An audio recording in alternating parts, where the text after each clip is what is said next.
Mais non seulement je veux garder la ville sans les insoumis, mais ce sera contre eux, puisque Aurélien Lecoq, qui est le député qui a remplacé le fameux Adrien Quatennens, a dit « mais la ville est insoumise, nous prendrons le pouvoir ». Quasiment, je l'ai entendu récemment dans un meeting, c'était la révolution prolétarienne. Donc c'est l'extrême gauche. Et l'extrême gauche ne gagnera pas et il ne faut pas se soumettre à cette extrême gauche. Donc c'est très clair, à Lille en particulier, il faut que les socialistes partent sous leur couleur, puisque les Verts ont décidé de partir sous leur couleur.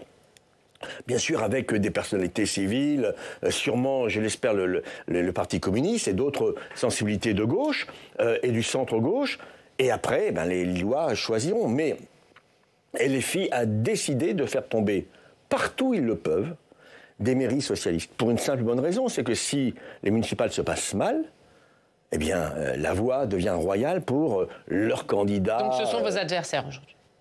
Ce sont des concurrents qui de plus en plus deviennent des adversaires. Pour être clair, si Nicolas Mayer-Rossignol est choisi comme premier secrétaire du Parti socialiste, est-ce que ça veut dire qu'il n'y aura aucune alliance avec LFI lors des municipales? C'est une consigne qui sera donnée aux candidats aucune alliance nationale.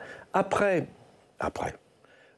si dans une ville, il y a eu du travail d'élus LFI qui sont déjà dans la majorité, et que les maires socialistes, si c'est le cas, nous disent « mais écoutez, voilà, ça se passe bien, moi je souhaite… » On n'est pas des fous, on sait très bien qu'il y a des réalités locales, mais l'axe politique que nous défendons, c'est que le NFP modèle tutélaire LFI est caduc, et nous l'avons écrit.